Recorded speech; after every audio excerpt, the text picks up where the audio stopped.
She stood there, coffee in hand, laughing with her friends like she hadn't just shattered me with a single sentence. I told Jason not to marry her, a broken girl with a bastard kid. That's what my mother-in-law said. Her voice didn't even lower like she was ashamed. She smiled when she said it, as if it made her clever, like the women around her should be impressed by how right she'd been. I stood behind the doorway, frozen, with my daughter's tiny hand wrapped around mine. I wanted to pull her away, shield her, protect her from words like that, ones that cut deep and leave scars you don't see. But Maya had already heard it. I felt her grip tighten, not from fear, but from something sharper, anger. I thought I could just walk away, pretend it didn't happen. I'd done that for years, swallowed the disrespect, the silence, the looks passed like judgment across the table during family dinners. I stayed quiet when she made suggestions about how I dressed Maya, how I shouldn't rely on Jason so much, how I was lucky someone like him took on someone like me. Lucky. But today something changed. I turned to leave, holding Maya close, trying to walk fast enough so the tears wouldn't fall before we got to the car. But Maya tugged my arm and stopped. "Wait, Mom," she said. Her voice was steady, not loud, just sure. She reached into her pocket and pulled out something I hadn't seen her take. Jason's old phone, the one I kept in my nightstand, the one I hadn't touched in almost a year. My stomach dropped. "Maya," I said, "what are you doing?" She looked up at me, and there was something in her eyes I'd never seen before. Not just sadness, not confusion. She looked like she was protecting me, like somehow she knew what to do when I didn't. "She needs to hear this," she said. "Daddy made it for her." I didn't even know what she meant. Then I remembered the video. Months before Jason died, before his last surgery, he'd recorded something, a message. He told me once, jokingly, "Just in case I don't make it, this'll be my mic drop moment." I thought it was sweet, nothing more. I never showed it to anyone. But Maya had found it. Before I could stop her, she stepped forward into the room, her tiny frame standing in the middle of a half circle of polished women and pastel blazers. "Grandma," she said, loud enough for every woman in the room to hear, "Dad left this message for you, to remind you who we are." She held up the phone, screen glowing, thumb hovering over the play button. The entire room went quiet. You could feel it, like something had cracked open and no one knew what would come out of it. Elaine's face dropped. Her mouth opened slightly like she was about to scold Maya for interrupting her brunch, but then she saw the screen. She saw Jason's face on the video thumbnail, and she went pale before a single word played. The room stood still. I didn't move. I didn't speak. For the first time in years, I didn't have to defend myself. Jason was going to do it for me. Before Jason, it was just me and Maya. I was 22 when I had her. I'd escaped a relationship that had broken more than just my spirit. He left bruises on my arms and lies in my head, things like, "No one will ever love you and you're nothing without me." I believed him for a while. I believed him all the way into motherhood, holding a newborn in a hospital bed alone, afraid, and already apologizing to my daughter for the life I was about to give her. But Maya didn't make me weaker. She forced me to fight. I went back to school while waitressing nights. Eventually, I landed a job as an ER nurse. I'd work double shifts, come home and help her with her homework, heat up whatever leftovers I had energy to throw together. We shared a one-bedroom apartment, some thrift store furniture, and a tiny balcony where we'd sit at night and make up stories about the people in the buildings across the street. Maya never asked where her dad was. I think, even as a toddler, she understood he wasn't someone worth wondering about. Instead, she looked at me like I was the whole world. That look terrified me, because I didn't feel like the world. I felt like a woman barely holding it together with caffeine, hope, and dollar store mascara.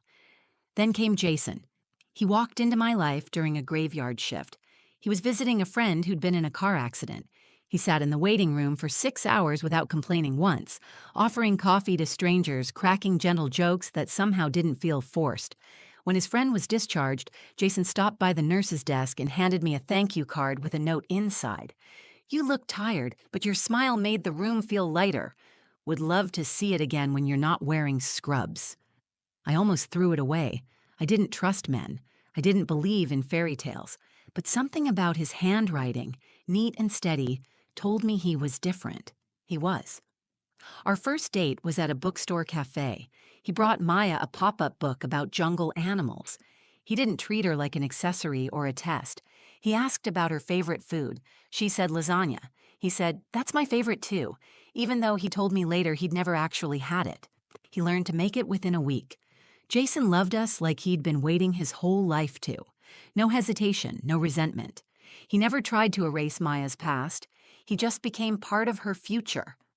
When we got married 2 years later, Maya was our flower girl and our ring bearer. She danced with him at the reception, barefoot on the grass, while I watched from a folding chair with tears running down my face. But there was one shadow in that picture. Elaine, Jason's mother. She showed up in pearls and silence. She hugged him tightly and shook my hand like she was holding a dish rag. She didn't cry during the ceremony. She didn't clap after our first dance. During dinner, she turned to my sister and said, "At least the child's cute." My sister wanted to throw her wine in Elaine's face. I begged her not to. I thought maybe in time she would come around. She didn't. Elaine made her judgment clear, not with words but with actions. She never yelled, never argued, but she made sure I felt unwelcome in every possible way. At our first Thanksgiving as a married couple, she arrived with 2 pies, one store-bought and one homemade, and made a point of saying, "I wasn't sure if Zariah knew how to make anything from scratch."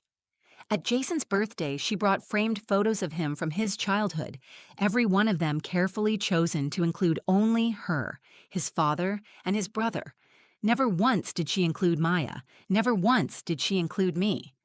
Jason tried to smooth it over. He believed his mother would come around eventually. He said things like, "She's just old-fashioned," or "She'll see how great you and Maya are, just give it time." I wanted to believe him. I wanted to believe that love, patience, and quiet dignity would win out in the end. But then came the funeral. Jason died in his sleep just 6 months after his 35th birthday. No warning, no health issues. One night, we were planning a trip to the mountains. The next morning, I was calling an ambulance, shaking, screaming, trying to get him to wake up. I barely remember the days that followed. I remember the white of the hospital walls. I remember holding Maya's hand as she asked, "Is Daddy sleeping too long?" I remember Elaine walking into the hospital room, brushing right past me and pressing her hand against his chest like she could reverse time with a single touch. I had to fight just to sign the death certificate. She tried to take over everything. Memorial, burial, obituary. She said it was her right as his mother. When I insisted on being involved, she said, "This isn't about you." I wanted to scream. I wanted to remind her that I was his wife, that he died in our bed, in my arms, not hers. But I didn't. At the service, she made sure I sat in the second row. The seat next to his urn was reserved for her and Jason's brother, Daniel. She barely looked at Maya, who clung to my hand like she was trying to anchor both of us to the earth. I didn't cry during the eulogy, not because I wasn't broken, I was, but because I refused to let Elaine see me fall apart. Afterward, people told me how strong I was, how composed, how graceful in grief. I nodded, smiled, and thanked them. But I wasn't strong. I was trying to survive. Maya took it harder than I did. She stopped eating her favorite cereal. She stopped drawing animals. She asked me once in the dark, "Do you think Daddy knew she didn't love us?" I didn't know what to say, so I told her the truth. I think Daddy loved us enough to make up for what she couldn't give. That year, I did what I'd always done. I put my head down and kept going. I went back to work.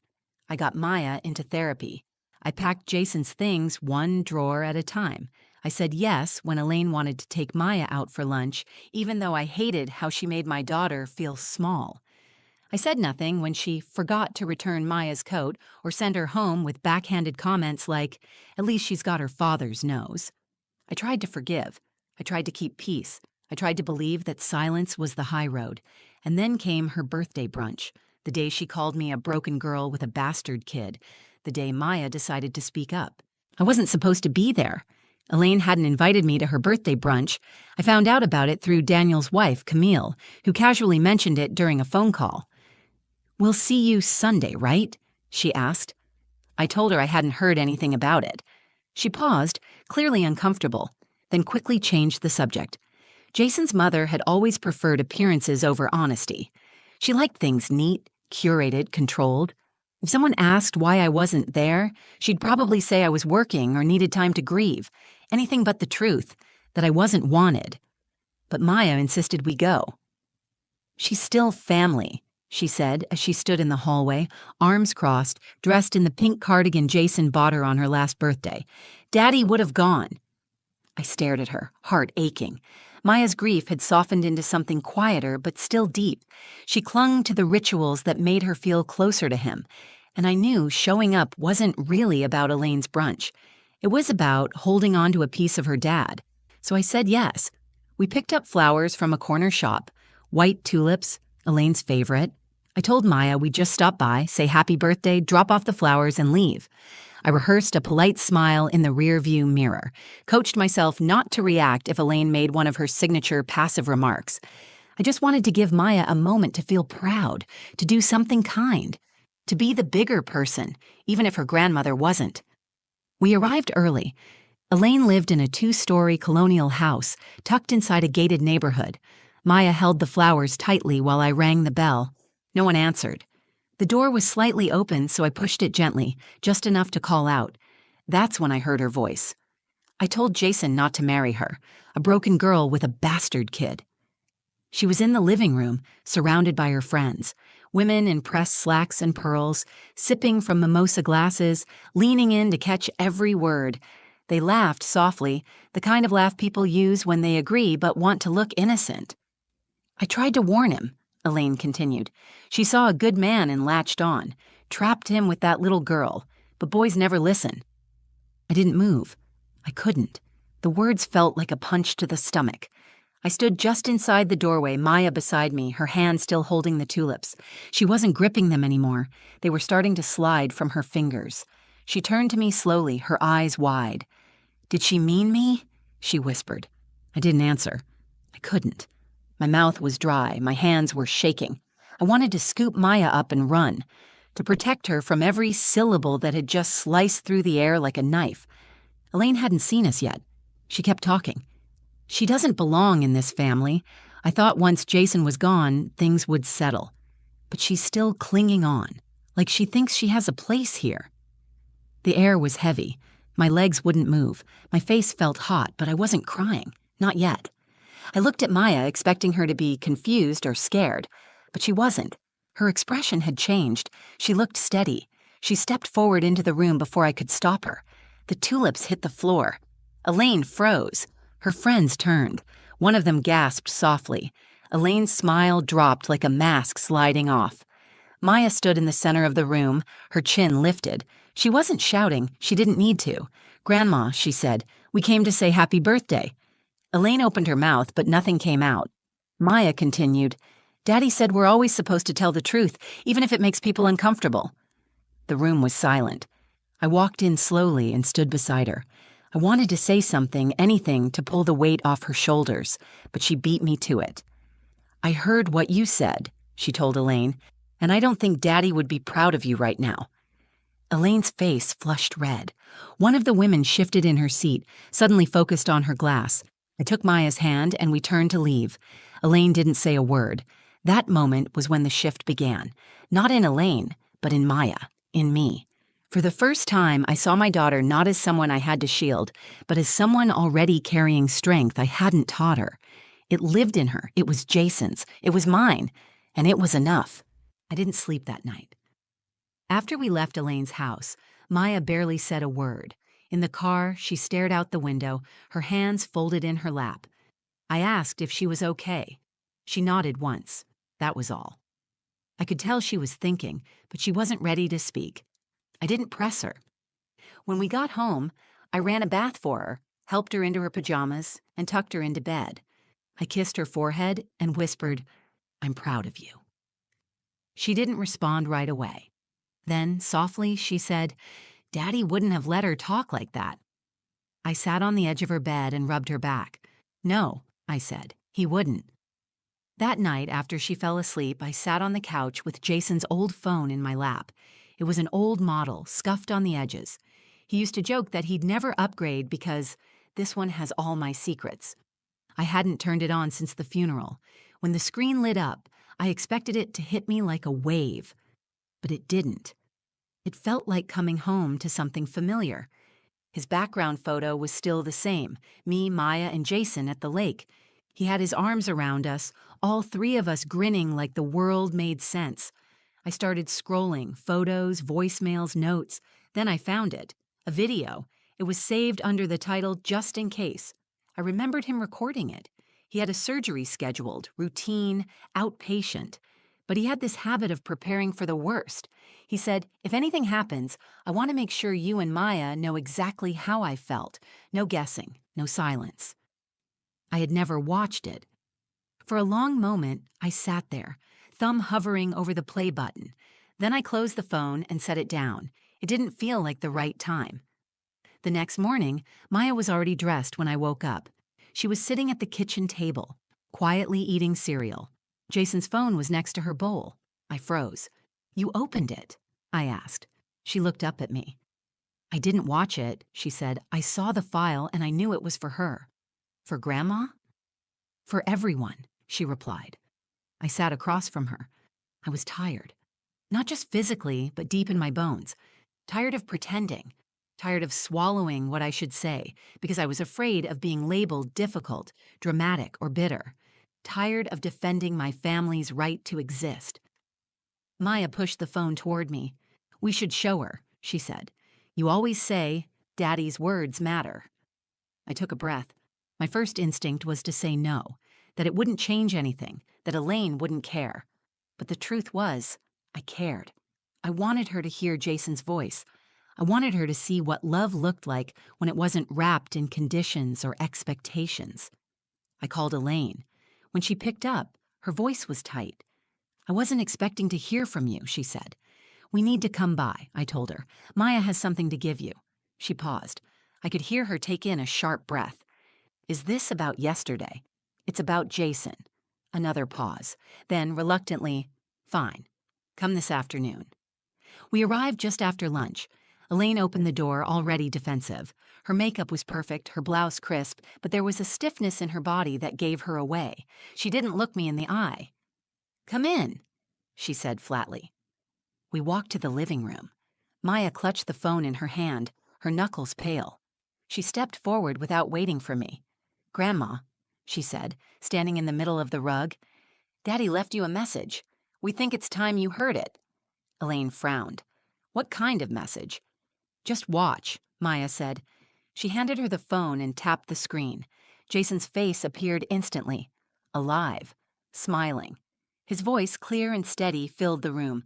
Elaine's face changed before he even spoke. Her eyes widened, her body stiffened. She sat down without meaning to, like her knees gave out beneath her. Jason looked straight into the camera. "If you're watching this, Mom..." Her mouth opened slightly, but no sound came out. I stood behind Maya, watching her stand strong and still, not with anger, but with clarity. Jason was about to speak the words I had held in my heart for years, and Elaine was going to have to listen. Jason's face filled the screen. His eyes were soft, his smile quiet and warm, the way it always was when he was about to say something honest. "If you're watching this, Mom," he began, "then something happened. Something I hoped wouldn't. But if it did, and you're seeing this, it means I'm not there anymore, which also probably means you've said something or done something I wouldn't have been okay with." Elaine sat frozen on the couch, the phone balanced in her hands. Her mouth twitched like she wanted to interrupt him, but his voice pushed past her pride. "I need you to hear me," Jason continued. "I chose Zariah. I chose Maya. Not because I had to, not because I was tricked or manipulated. I chose them because they are the best thing that ever happened to me, and I need you to stop acting like they're some burden I carried instead of a blessing I fought to keep." I watched her shoulders tense. She was still silent, but her knuckles had gone white. Jason leaned closer to the camera in the video like he was trying to close the distance between them. "Mom, I know you never accepted Zariah. I know you pretended. I know you smiled at dinners and whispered things to your friends behind her back. I know because she told me. And I didn't say anything because I hoped you'd change on your own. I hoped you'd see the way Maya laughs when she's with us. The way Zariah holds everything together with both hands and never complains." Elaine's eyes glistened. "You missed it," he said. "You missed the real stuff. You missed birthdays and bedtime stories. You missed Maya's first piano recital. You missed watching me become the man I always wanted to be. And you missed it because of pride. Because Zariah didn't fit the picture you painted in your head." Jason paused, then added, "But I saw her. And I saw Maya. And what I saw was home." Tears began to fall down Maya's cheeks. She didn't wipe them away. She stood tall, eyes locked on her grandmother, unflinching. Jason's voice softened. "I'm not angry. I just want you to know the truth. If you can't love them, then I don't want you near them. Because I won't be around to protect them anymore. But I hope you can. I hope you listen. I hope you remember that I was a better man because of them. Not in spite of them." Elaine slowly set the phone down. Her lips were trembling, her eyes were glassy, but she wasn't crying, not yet. She looked at me, then at Maya, like she was seeing us for the first time, not as intruders, not as reminders of a decision she never approved of, but as the people Jason loved more than anything. The silence in the room was thick. Finally she spoke. "I didn't know he felt that way," she whispered. I stepped forward. My voice was calm, but firm. "He told you, Elaine, you just didn't want to hear it." Maya took a step toward her. "Daddy said love isn't a secret, it's something you show." Elaine lowered her eyes. She looked older in that moment, smaller. "I made mistakes," she said, "but I never meant to hurt him." "You didn't just hurt him," I replied. "You hurt us." She nodded slowly, then she looked at Maya. "I don't know what to say." Maya's voice was quiet. "You don't have to say anything. You just have to stop pretending we're not family." Elaine didn't answer. We left a few minutes later. She didn't hug us. She didn't say sorry. But she didn't insult us either. She didn't defend herself. That silence, for once, was not cruel. It was the sound of someone realizing they had nothing left to say. As we walked to the car, Maya slipped her hand into mine. "Do you think she'll ever be different?" she asked. I looked down at her, proud of the strength she carried and the grace she gave so freely. "I don't know," I said. But we were. After that day, Elaine didn't reach out for weeks. There were no calls, no texts, no thank you, no apology. But for the first time, I didn't need one. I wasn't holding my breath, waiting for her to change. I had spent years walking on eggshells, hoping that if I stayed quiet long enough, kind enough, polite enough, she might open the door just an inch. I had wasted too much energy asking to be seen. Now I understood something important. I didn't need her to see me. Jason already had. Maya always did. And I had finally started to see myself.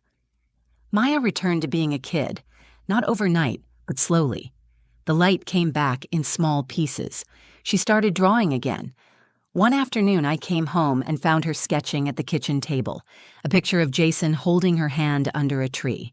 She had drawn me too, standing beside them, arms open. There was no space for Elaine in that drawing. I didn't point it out. I didn't need to. Maya already understood who was family. One Saturday morning, while I was folding laundry, she asked if we could visit Jason's grave. We brought flowers, the same white tulips she had once dropped on Elaine's floor. She sat cross-legged in front of the stone and talked to him like he was still sitting in the grass beside her. "We showed Grandma your video," she said. "She didn't say sorry, but she listened." Then she looked up at me. "Do you think she felt it?" "I think it's hard not to feel the truth when it's spoken with love," I answered. That night, I watched the video again by myself. I had only seen it once, the day Maya showed it to Elaine. This time, I wasn't afraid. I didn't cry, I didn't flinch.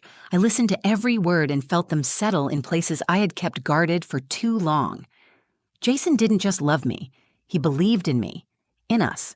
He saw all the parts of me I had once been ashamed of, my past, my pain, my quiet resilience, and he called them beautiful, not broken, not damaged, just mine and his. I carried that with me into everything after. I stopped dimming myself to make others comfortable.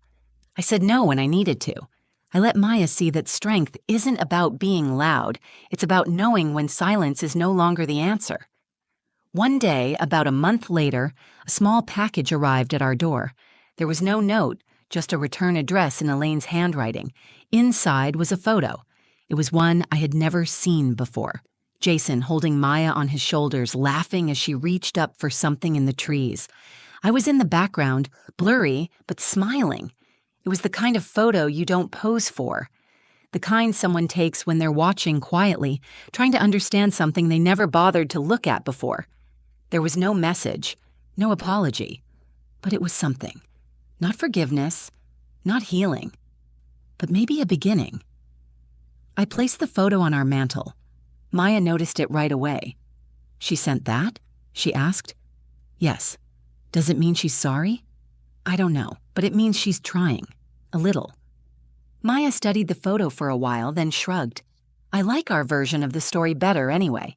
I smiled. So did I, because in our version, love wasn't earned through approval or appearances. It was built choice by choice, word by word, on truth, even when it hurt, especially when it hurt. In our version, strength didn't come from shouting. It came from knowing who we were and standing in that, even when someone tried to shrink it. In our version, a daughter spoke up for her mother. A mother stood still so her daughter could shine. And a husband, even in death, found a way to speak the words we needed to hear. He reminded us, we weren't a broken girl and a bastard kid. We were a family, and no one could take that away from us. If this story made you feel something, if you saw yourself in it or someone you love, don't let it end here. Like the video if it spoke to you. Share it with someone who needs to be reminded that silence isn't weakness, and that love, real love, leaves no one behind. Comment below if you've ever had to stand your ground against judgment or protect the people you love with nothing but the truth. I read every single one, and your story matters too. And subscribe to the channel for more real stories that go deeper than drama. Stories about family, healing, and the strength we find when we stop waiting to be accepted and start choosing ourselves. Thanks for watching. We are not what others call us. We are what we choose to rise from.